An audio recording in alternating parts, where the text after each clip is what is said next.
She's going to start us off, and she's going to lead us. Oh, she's over here. She's worried over here. Let's go, Brisa. Not worried. Lock in, Brisa. Never worried, guys. Never. Okay, Brisa's going to just jump into it. Go ahead, Brisa. Let's Give hear your it, give your Brisa. question to AJ Hotchkins. I have 2 questions for you. Okay. I'm a huge Oregon fan. Oh, okay. Day one, always supported. What's one thing from Oregon that you miss that's not here in El Paso? Good question. Free breakfast every day. We used to show up to the facility every morning, right before practice. We could get treatment, right? So like you could go, get a massage by one of the trainers, get in the Normatec booths, get in the hot tub, and then go eat. Like you should see, like if you guys, somebody can't cue that up. I know you guys are listening on the radio, but we got to get this like on short form.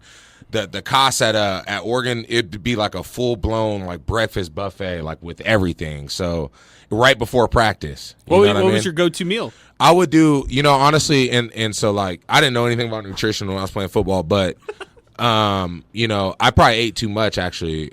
But when you're playing football, you want to like gain weight. But anyway, I remember I'd always be like kind of like stomach hurt a little bit during practice because I'd have I'd have a waffle with like cinnamon sugar on the waffle and syrup. And I would have like bacon, sausage.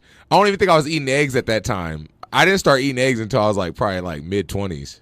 Wow. So yeah. It was just the sugary stuff. Yeah, I just had the straight carbs, for practice, Brisa, your second question. What we got, Brisa? My second question is, what has football taught you that has translated to your your MMA career? Correct. Yeah, just hard work. Just hard work. I always say there's nothing harder than playing college football. Like when I played, at least, because now they get paid.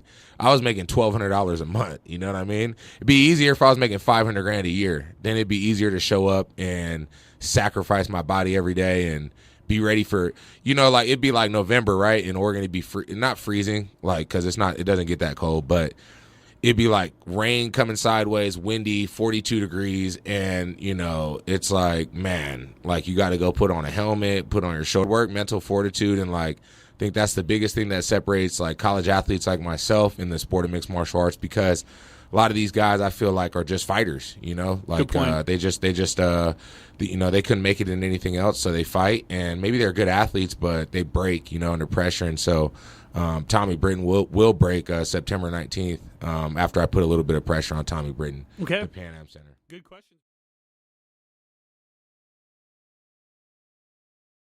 Brisa, let's go. I'll throw it your way. You can ask a question, then Zay, I'll have you ask a question after that. But Brisa, go ahead. Okay, so my question for you is, what is the biggest lesson you have learned so far in sports media that can translate to people who are up and coming or want to try it out?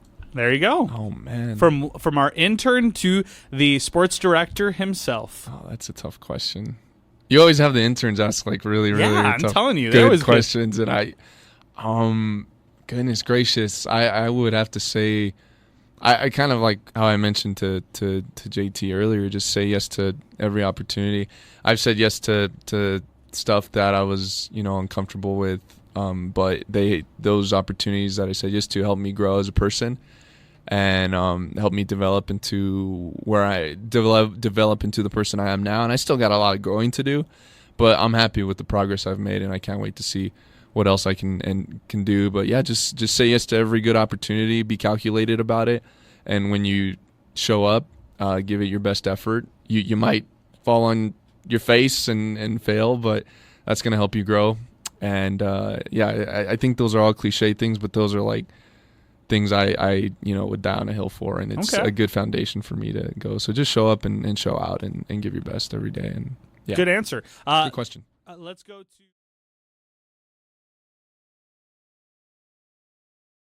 as well. Brisa, go ahead. Fire off with a question for Laneah. Okay, I have 2 questions. Is there any like sponsorship brand that you want to work with in the future that you've been eyeing and you're like, damn, like hope I can work with them? Ooh, good question. That's a good really question. good question. One that I've seen be in the flag space that I would be really excited to work with would be Toyota. They did a flag football like glow in the dark game Super Bowl week, and it was really cool, and I was able to be a part of it, and I was like, oh, see, they're a little interested in flag. So that would be a good one. Hit her up, guys. But this is kind of for like people from here. So like, what would you tell any little girl that's here in El Paso and they're seeing you, watching you play in Germany in the Olympics, and you're wearing Team USA and they want to rep Team USA. What's one piece of advice that you can give them? Advice I would give them would be to just pursue it to no end. You know, there's always going to be those areas of doubt or negative thoughts or any of that stuff. Like, but if you have a dream, if you have a passion, I just implore you to pursue it till the end. And, you know, the sky's the limit. I love it. Good answer. Good question.